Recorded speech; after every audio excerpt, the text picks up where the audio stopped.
gimana caranya take foto produk sederhana, kemudian dari foto produk sederhana itu kekurangannya kita edit untuk kita jadikan foto yang punya background clear. Apalagi kalau misalnya pesaing Om Tante fotonya udah bagus-bagus gitu, waduh sayang banget kalau foto produk yang diupload kayak gini kan.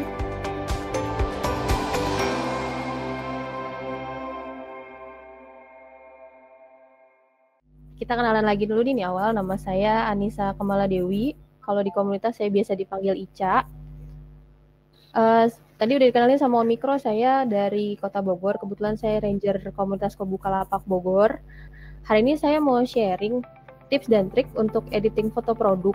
Dan editing foto produk ini kita fokus untuk editing di ponsel. Jadi kita kenapa fokus di editing di ponsel? Saya pengen yang baru, pelapak yang mungkin belum punya laptop atau belum menguasai software editing di PC, itu bisa lebih mudah lagi editingnya, karena di HP pun kita bisa bikin foto yang lebih menarik gitu.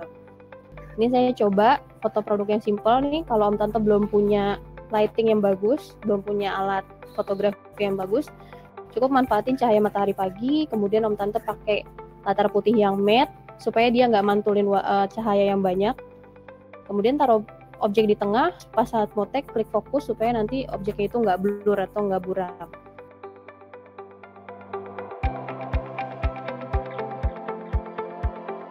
Nah, hasilnya seperti ini nih. Jadi warna backgroundnya memang udah putih tapi masih nggak merata, masih ada gelap di sudut-sudutnya, kemudian bayangannya masih kasar. Jadi kalau misalnya di-upload mentah begini itu nggak profesional lah gitu. Jadi produk Om Tante nanti kurang meyakinkan.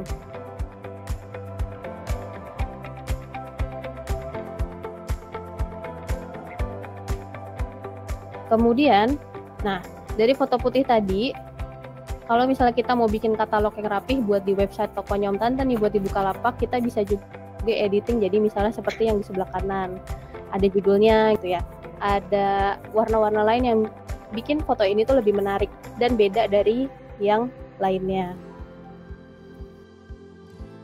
Untuk software edit foto di ponsel, saya menggunakan dua aplikasi ini, Snapseed dan Canva. Juga saya pakai bantuan dari website untuk remove background, namanya remove.bg. Ini yang saya rekomendasikan. Remove.bg ini nanti Om Tante bisa membersihkan background yang gak rapih, jadi backgroundnya kosong.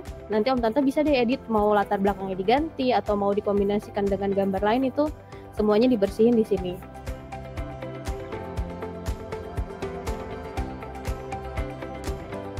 Nah, untuk editing basic yang harus Om Tante perhatikan ini ada beberapa seperti yang di layar ya. Jadi ada brightness atau kecerahan, kemudian kita atur kontras, saturation itu saturasi warna. Jadi misalnya warnanya ternyata hasil jepretannya kok terlalu pucat, Om Tante bisa nih warnanya mau lebih diperdalam lah, seperti itu warnanya.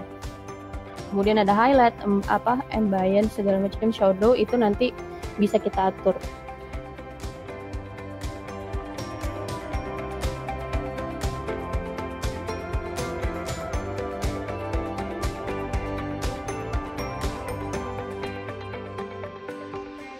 Sebenarnya editing itu selera ya Om Tante, maksudnya saya nggak bisa maksain selera saya, Om Tante juga punya selera masing-masing, tapi menurut saya ada editing yang sebenarnya jangan Om Tante pakai kalau misalnya untuk foto produk. Di sini logo-logo itu banyak yang menimpa produknya. Kemudian dia sebenarnya mau ngasih tahu nih, dia itu bisa gratis ongkir, kemudian dia menerima pengiriman dengan ojek online, tapi pada akhirnya dia taruh semuanya itu jadi nimpa ke objek. Sebaiknya jangan seperti itu. Kemudian kalau misalnya Om Tante mau pakai watermark, kalau misalnya watermarknya mau ditaruh di tengah-tengah di objek foto, jangan terlalu ketara kayak gini. Bisa nanti watermarknya bisa ditaruh di bawah, atau kalau mau di tengah-tengah lebih ditransparansi lagi. Jadi diingat jangan sampai ornamen-ornamen, entah itu logo, entah itu pengumuman, promo, dan lain-lain itu menimpa objeknya. Jadi biasanya komposisi editingnya itu, misalnya Om Tante punya logo atau mau taruh lambang-lambang promo lain, misalnya top quality, atau misalnya kayak tadi bisa menerima pengiriman dengan ojek online, itu bisa ditaruh misalnya di kanan kiri atas. Jadi kayak di sini contohnya itu ada handsoftnya objek yang mau kita jual di tengah, kemudian logo Om Tante taruh di sebelah kiri kecil, kemudian ada promonya ditaruh di sebelah kanan kecil, itu bisa. Ukuran foto handshopnya kita kecilin sedikit, tapi jangan terlalu kecil, masih sekitar 70% mau oke.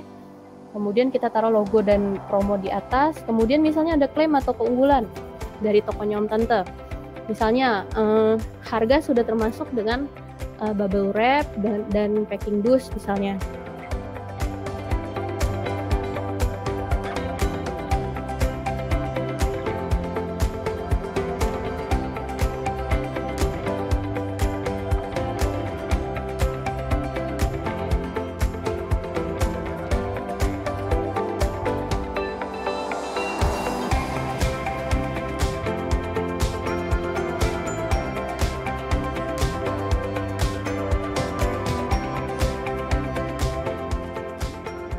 Customer itu juga kalau menurut saya seleranya juga beda-beda. Objek fotonya jelas atau enggak. Jangan ketutup sama hal-hal yang tidak diinginkan kayak tadi yang saya contohin. Backgroundnya juga bersih. Yang penting ketika ngeliat desain kita, si pembeli itu udah langsung bisa dapat gambaran, oh produknya itu seperti ini gitu.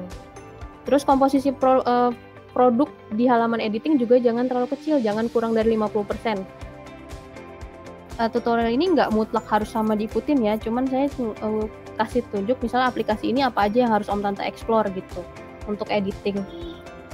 Yang penting warnanya nggak nabrak, objek fokusnya juga nggak keganggu. Masalah selera mau pakai pemanis apa itu tinggal disesuaikan dengan minatnya Om Tante.